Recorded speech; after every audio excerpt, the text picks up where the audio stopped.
Olá, você que se conectou aqui no podcast Vida Moderna. Eu sou o Guido Orlando Júnior, diretor de conteúdo do portal Vida Moderna e dos estúdios Vida Moderna também.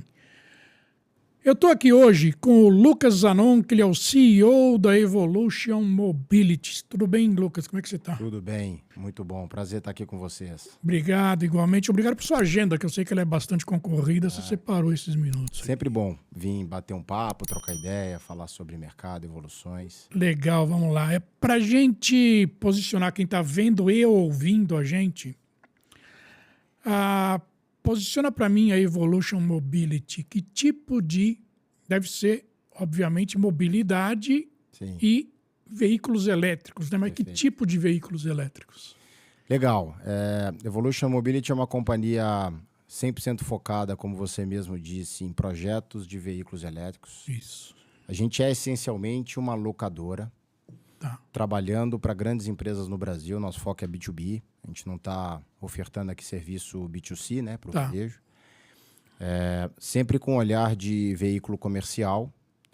E muito mais do que só entregar um veículo para o cliente, nossa proposta de valor, a gente vai falar um pouquinho aqui, ela é dar a solução completa para o cliente. A gente fala solução de ponta a ponta, né? Tá. Então, a gente entrega junto com o veículo toda a solução de infraestrutura de recarga, dedicada ou não dedicada.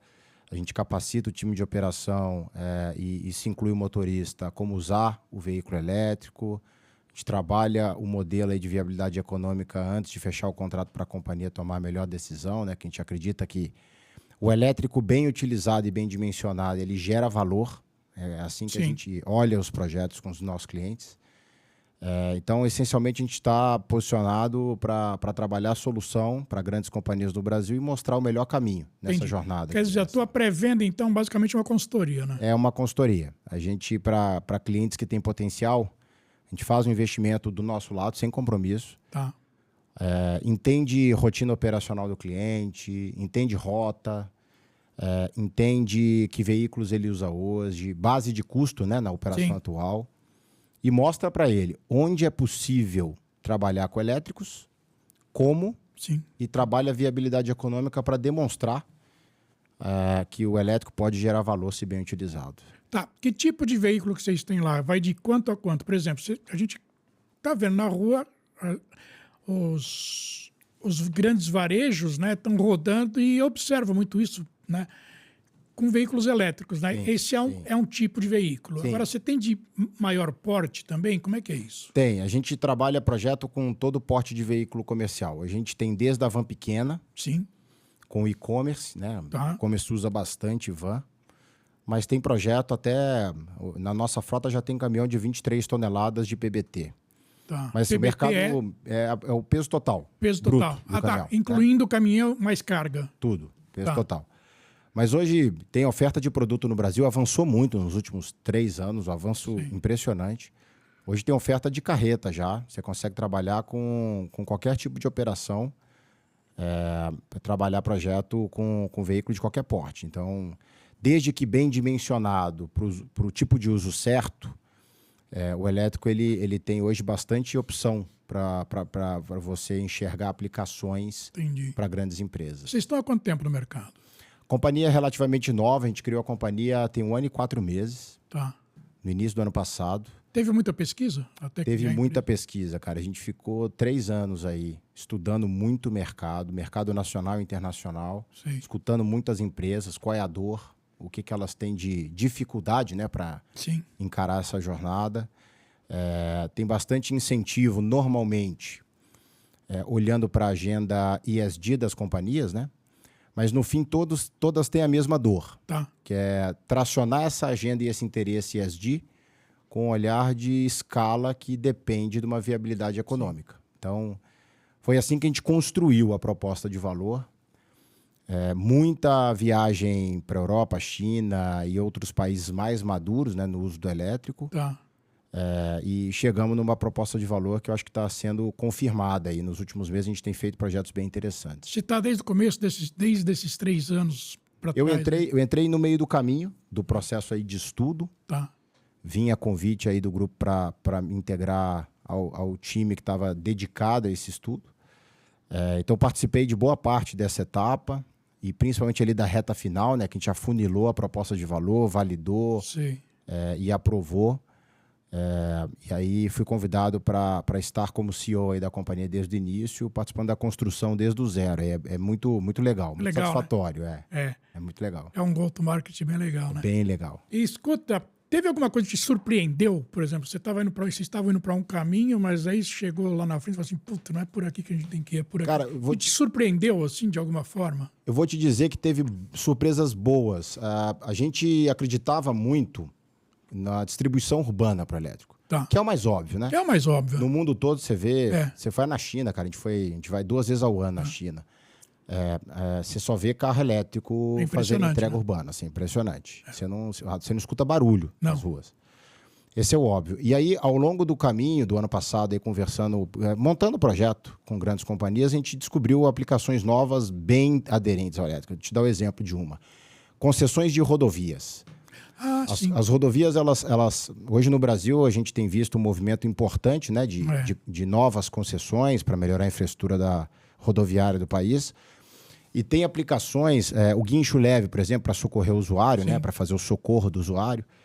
Ele não está numa zona urbana, ele está no meio da rodovia, mas ele tem uma rota muito bem estabelecida, né? Assim, ele tem um raio ali de 50 a 100 quilômetros para poder atuar. É pequeno, né? Não é grande. Exato. E tem a base, que é o SAL, né? Onde o usuário é atendido. Sempre ele volta para a base, então você consegue montar uma infraestrutura de recarga bem dimensionada ali. Sim. Esse é um veículo que roda 8, 9, 10, 12 mil quilômetros ao mês. Sim. Então ele gera muito valor, né? Então a gente foi descobrindo alguns nichos e algumas aplicações bem interessantes para a elétrica, além da distribuição urbana, o que foi abrindo mais opções de setor para a gente explorar. E a gente tem conseguido desbravar e se especializar cada vez mais nisso. Sim. Apesar do pouco tempo de empresa na rua, né? No mercado. Sim.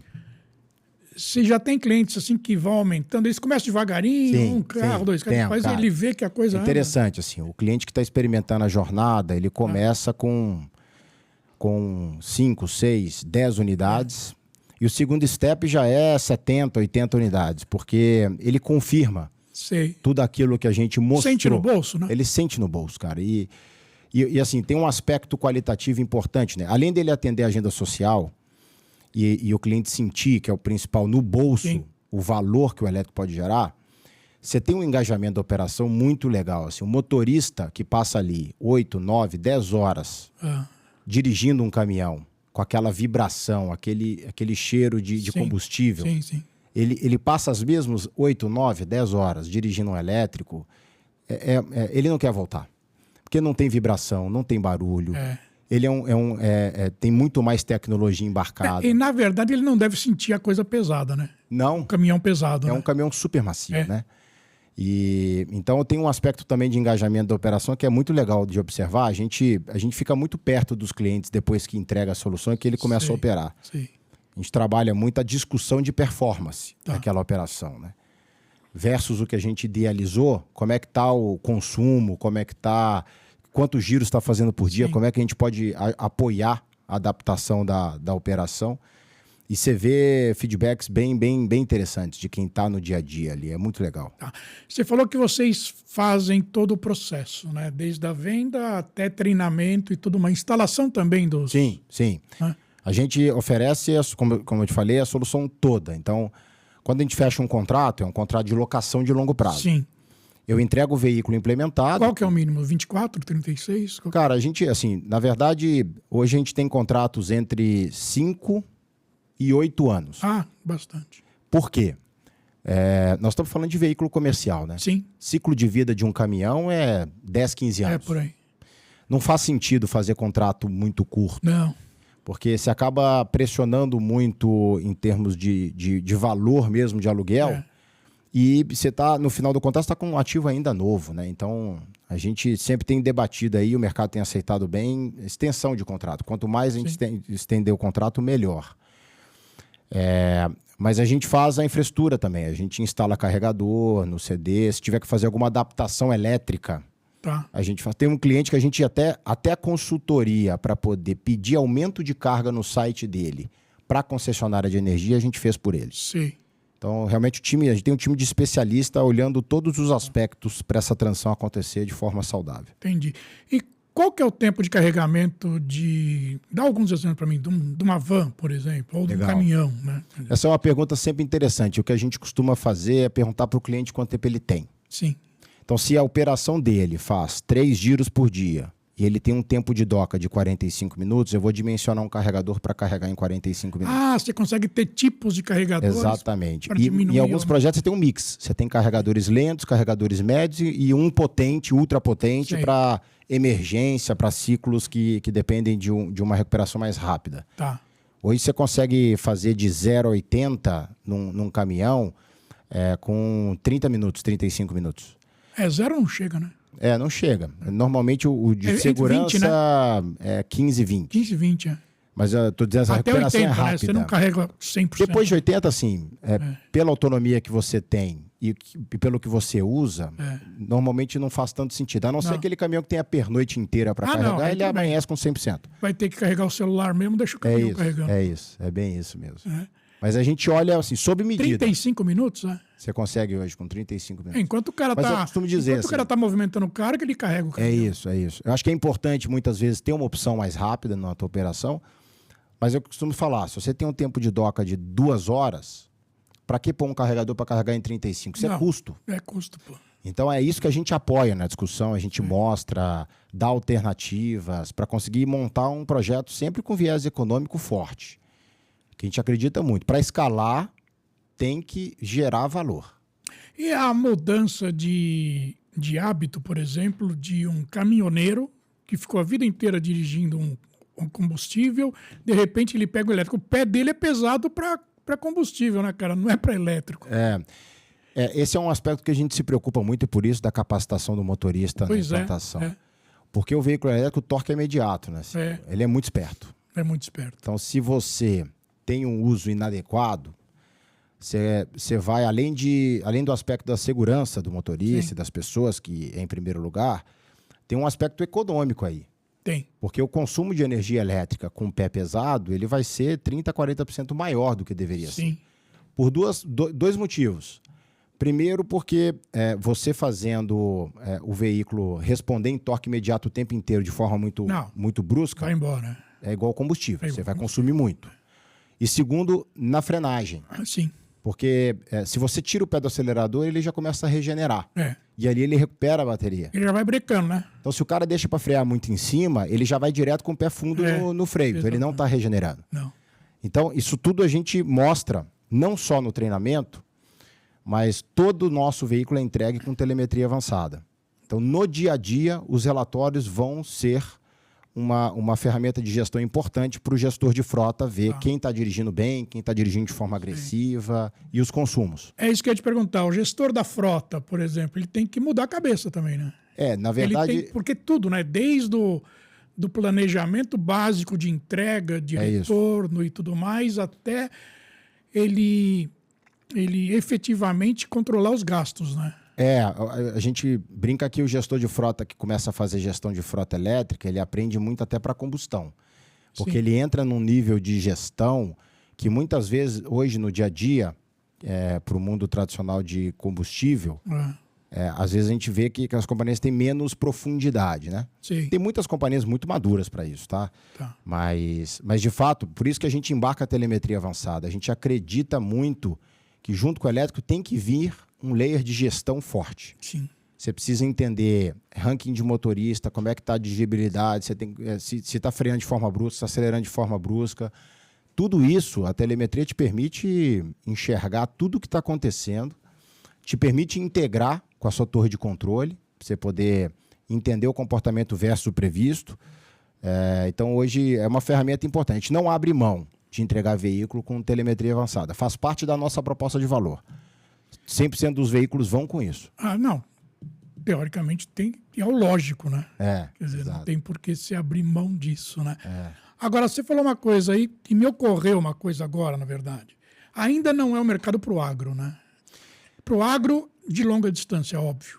Menos aplicações, com certeza menos aplicações. Porque assim, veículo mais pesado, ele vai funcionar Numa operação de intralogística. Mas um agro local, tudo bem, né? Pode ser. A gente, não só agro, vou dar um outro exemplo. A gente já vê operações de minas. Em Minas, tá. Eu visitei operações de mina na China que o caminhão fica rodando 24 horas por dia e que ele não para nem para carregar a bateria. Ele faz um swap de bateria. Ele para numa estação, É mesmo, cara? swapa a bateria. É mesmo? Então você tem lá, para cada 10 caminhões, você tem 12 baterias, porque aí você faz o swap de bateria, tá recarregando a bateria e o caminhão não para. Com 6 minutos e meio, ele troca a bateria e volta o caminhão para operação. É tudo modular, né? Tudo modular. É só tudo o peso modular. que manda a demora, eu acho. E é automático o swap. Deve ser automático. Existem soluções para você fazer o swap automático. Então, projetos com escala para caminhão pesado, em mina, intralogísticas, coisa do tipo, o elétrico passa a ser uma opção interessante. E, de novo, né, o elétrico ele tem 80% de economia pelo quilômetro rodado. Tá. Primeiro, porque a eletricidade é muito mais barata do que o diesel. E segundo, porque ele tem muito menos manutenções do que o diesel. Praticamente não tem, né? Para manutenção é muito simples. É muito simples. Ele tem pouquíssimos elementos. Então, quem está vendo a gente agora ou ouvindo, tenho certeza, está passando na cabeça, quanto é mais barato entre o diesel e o elétrico, mesmo em altíssimo uso, né? Tem um cálculo disso? Deve ter, né? O cálculo médio tem, médio, né? Cada operação vai ter sua particularidade. Vai dar na casa de 80% de redução do custo do quilômetro rodado. Tá. Isso justamente pelos principais 2 motivos que eu citei, combustível e manutenção. Sim. Né? Só para você ter como referência, um veículo a combustão, veículo VUC, veículo pequeno, caminhão pequeno, ele vai ter lá 30 mil elementos, partes móveis. Sim, O elétrico vai ter 12 mil. Ele não tem embreagem. Não. Ele não tem fluido praticamente para trocar. Não tem câmbio. Então, assim, a manutenção preventiva de um elétrico, você para ele, conecta um scan. Com 35 minutos, você escaneia o carro, tá feita. No máximo, trocar um filtro de ar. Sim. Né? Ou do ar-condicionado. Então, é muito simples. Você faz ela... A gente tem muita operação que a gente faz a manutenção em loco. O cliente não precisa nem levar o carro na oficina. Você manda uma pessoa lá. Você não tem resíduo. Não tem resíduo, né? O caso do veículo a combustão é mais complicado porque você tem resíduo, tem sujeira e tudo mais. E é muita coisa para fazer. Mas no elétrico é muito simples. Escutei pneu.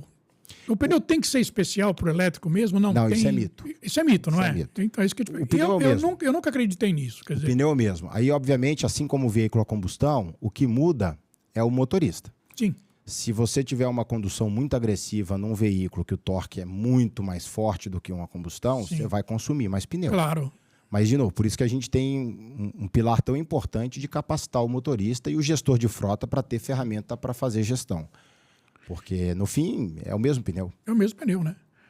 Porque eles falam que por causa de ruído, pneu tem que ser não sei o quê. É mito. Eu nunca acreditei nisso. Mito. Não faz sentido o negócio desse. É o mesmo pneu. Outra coisa. Tem alguma empresa já que ela chegou num ponto que ela falou, pô, se eu puser aqui uma energia solar, eu vou economizar muito mais do que eu já estou economizando. Já teve isso? Tem muita gente fazendo isso, cara. A gente tem alguns clientes para dar como exemplo, de concessão de rodovia que está colocando energia solar no sal, onde fica a base do guincho leve, né? Elétrico. E, pô, isso gera uma economia adicional ainda mais elevante, né? Porque a própria geração solar está alimentando a bateria do veículo, né, no fim. No fim você não tem custo, né? Exato. Agora, grandes companhias no Brasil, elas já passaram por um processo de amadurecer bem essa agenda de transição energética, né? Então, muitas já têm fontes renováveis, a maioria, contratos de longo prazo de energia elétrica no Mercado Livre, que dá previsibilidade de custo e acesso a tarifas bem competitivas. Sim, então, o que no fim a gente enxerga, as grandes companhias, boa parte já cumpriram essa etapa. Mas as que precisam de ajuda, a gente traz parceiro e inclui no desenho da solução. Vocês não fornecem, óbvio, né? Mas a gente ajuda. A gente ajuda na construção do projeto ali para entender os benefícios, o que faz sentido de investimento e etc. Tá. Esses veículos elétricos, eles têm alguma...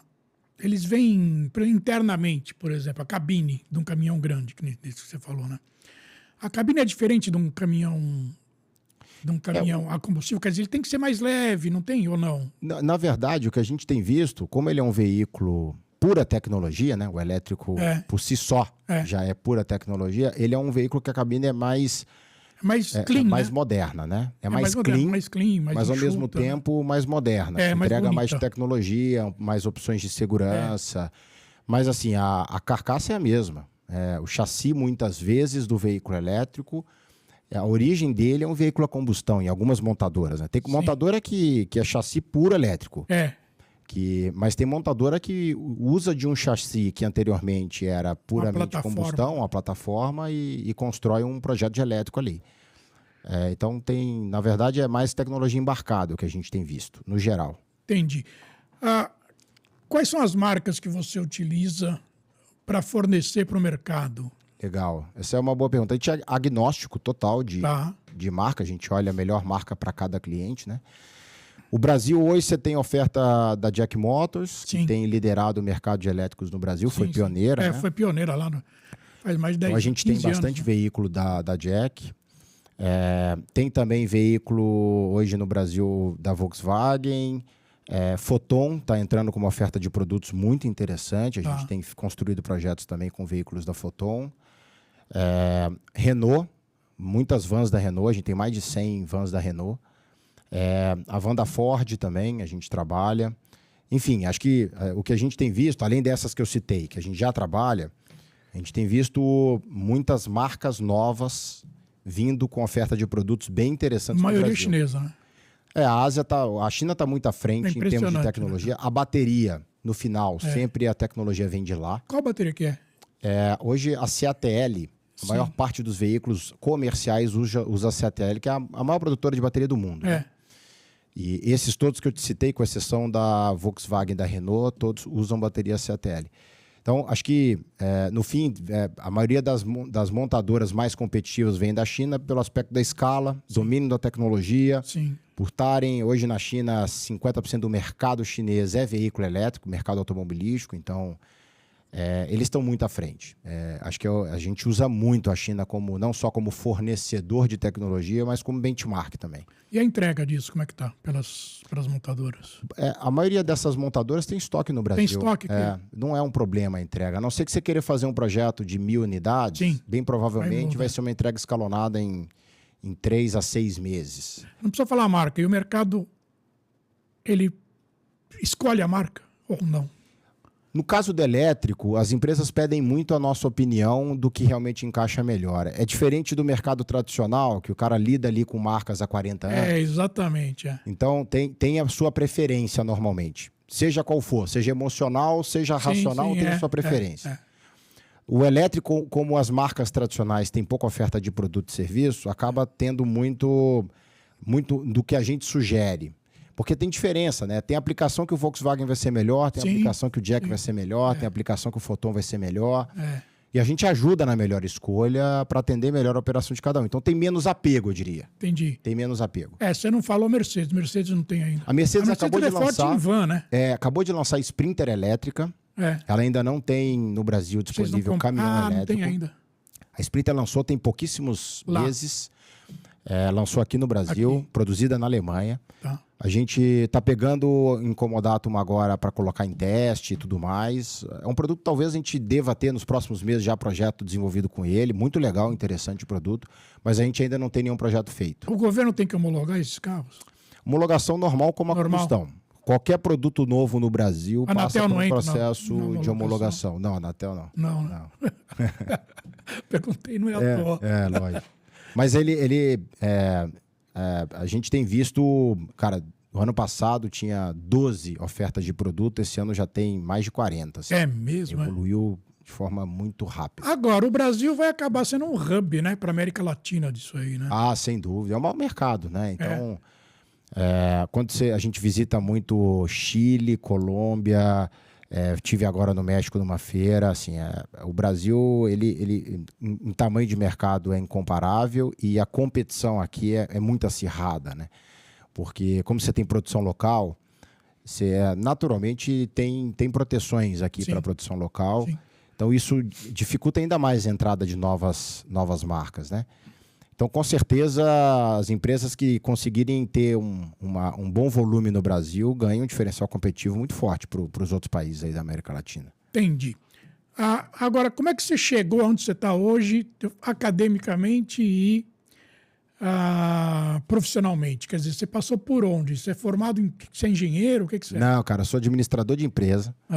Fiz um MBA em finanças, né? Tá. Minha carreira é um pouco diferente, assim, eu passei por diversos setores. Comecei minha carreira em telecom, passei 11 anos em telecom, os primeiros 11 anos de profissionais, eu diria. Entrei na antiga Telemar, logo depois da privatização, né, na junção de todas as teles. Sim. Passei pela fusão com o Oi, aí virou Oi, depois fusão com o Brasil Telecom. Depois disso, tive uma jornada importante no varejo, passei 10 anos aí no varejo. Grupo Pão de Açúcar, um ciclo bem... fico muito orgulhoso de ter passado por lá. Tive a oportunidade de liderar as operações do Pão de Açúcar a nível nacional. Tá. Uma bandeira premium, com uma proposta de valor muito forte. Depois eu fui o head responsável pela bandeira extra também no Brasil todo, a nível nacional, que é uma proposta já bem de combate, né? Sim. Então, operações de alta complexidade e como assim, é muito sedutor o varejo, é uma delícia, né? Aprendi muito no varejo. Depois disso, até pelo fundamento de varejo, eu tive uma jornada ali na Movida. Movida tem muita força, né, no Rentacar. Tem. Que é varejo. Né? Eu era responsável pelas operações a nível nacional, tanto do Rentacar, que é o varejo, quanto do B2B. E aí vim para cá para liderar essa nova companhia aí, que criar do zero, que é uma experiência nova, né? Criar uma companhia do zero. Tô muito feliz aqui com o desafio. E sem dúvida o varejo te deu uma base enorme, né? O varejo, porque se fala em logística, cara, o varejo é... Logística pode matar um varejo, disponibilidade, né? Tudo. O varejo, margens muito apertadas. Muito apertadas, Então, ele não aceita erro, né? Vamos lá, já que você falou nisso. A eletrificação melhora a margem do varejo, da distribuição? Cara, os nossos principais clientes são e-commerce e varejo. Por quê? Porque quando você adota veículo elétrico com esse viés de fazê-lo ser utilizado de forma intensiva, que é onde ele gera valor, porque por quilômetro rodado ele economiza muito, sim. O teu custo de transporte vai cair. Vai, né? Vai cair. Inevitavelmente. É isso que a gente tem visto, os projetos com varejo que a gente vê, assim, os experimentos dão certo e eles chamam a gente para conversar para poder escalar, né? Então... porque vamos combinar que o varejo está num ponto que ele não tem mais de onde economizar, né, cara? É um mercado muito competitivo. Muito competitivo, né? E obviamente, um contexto agora de taxa de juros mais elevadas ainda complica mais, porque muitos varejos estão alavancados. Então, acaba sendo uma agenda que atende duplamente. Você atende requisitos sociais importantes, que todas as grandes companhias querem fazer. Mas o que tem mais engajado as pessoas a conversar com a gente é entender o aspecto econômico mesmo. É o bolso. Essa conversa não tem fim, né? Porque é muito novo e a gente vai conversando e você vai pegando. Grandes empresas de mudança urbana, por exemplo, estão usando elétrico já ou não? Não tem nenhum cliente desse tipo. Distribuição urbana? Não. Empresa de mudança. Não que eu tenha residencial. Conhecimento. Sabe por quê, cara? Porque a mudança, a frota acaba atendendo rotas meio imprevisíveis, né? No geral, você pode ter uma mudança de São Paulo para São Paulo, você pode ter de São Paulo para Campinas, mas um caminhão pequeno pode fazer uma mudança São Paulo-Ribeirão Preto. Então, sim, bom, tudo bem. Você acaba tendo menos flexibilidade na frota. Então, assim, nós, Evolution, não trabalhamos ainda nenhum projeto com companhias. Você não vê esse como um mercado interessante? Eu acho que pode ter uma parte da frota que possa ser viável. Mas, de novo, temos que estudar mais a fundo. Tem que estudar mais a fundo. Hoje, o que a gente tem muito fundamento para falar que dá certo é distribuição urbana, setor de rodovia, intralogística, veículo escravo entre CDs, que ficam ali o dia todo fazendo a mesma rota, com uma rota bem definida. Esse tipo de aplicação vai muito bem. Tá. Para a gente finalizar agora, como é que vocês veem o potencial desse mercado para os próximos 5 anos, 10 anos aí? A gente acha que está, assim, para começar, estamos muito no início. O potencial na nossa visão é alto. Hoje o mercado brasileiro, vamos falar primeiro de leve, né? Só para dar como referência, não é o nosso foco, mas dá como referência. O leve, os nossos estudos apontavam que a gente teria aí no ano passado 3%. Fechou perto de 7% elétricos no Brasil. Né? Então evoluiu muito rápido. Veículo comercial fechou perto de 2%, ainda com muita oportunidade. Sim.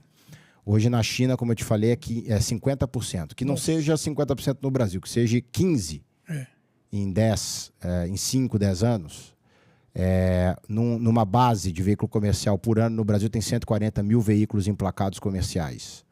Então, 10% disso é um volume bem relevante anual. Então, assim, a gente acha que tem um potencial de volume muito bom.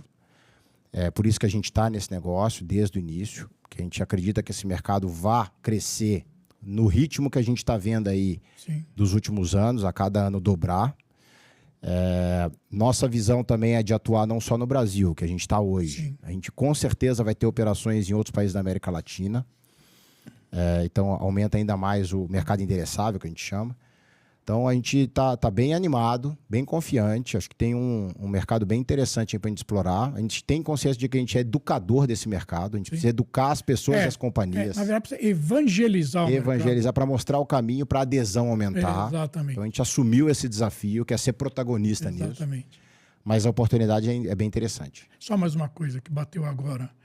A pinagem de carregamento é padrão para as montadoras ou cada uma tem a sua? Não, hoje em dia todas estão trabalhando com o mesmo padrão. A gente, até 2 anos atrás, via alguns veículos chineses ainda vindo com um padrão diferente, mas hoje está resolvido no Brasil. Então, se eu vou entregar uma mercadoria num cliente qualquer, eu chego lá, preciso carregar o meu veículo, ele posso até pedir para o cara, né? Pode pedir para o cara, pode usar um carregador que a gente chama público, né? Num posto Shell. Sim. Um carregador que tenha disponível no hipermercado, no estacionamento de atacado. Sim. Hoje tem muita opção. Tem muita opção. Hoje o padrão de carregadores, ele tá bem normalizado. Isso não é um problema do Brasil. Para carga também tá assim, né? Tá. E é o mesmo padrão aqui dos leves, né? Então, o mesmo padrão. Acaba usando o mesmo carregador. Tá bom. Quero agradecer bastante o tempo que você disponibilizou para mim aqui. Eu que agradeço, foi um prazer. Sei que a tua agenda ela é concorrida, muito obrigado. Eu que agradeço, obrigado aí pela oportunidade de debater, é sempre muito bom. E acho que é nosso papel aqui, né? A gente conseguir passar para as pessoas um pouquinho do que a gente está vivendo e trocar um pouco de experiência aí. Tá bom, muito obrigadão, obrigado. Viu? Obrigado. Grande abraço. E você que está conectado aqui no podcast Vida Moderna, se você estiver no YouTube, aproveita para se inscrever no canal, aproveita para clicar no sininho para receber em primeira mão todos os podcasts que forem publicados aqui.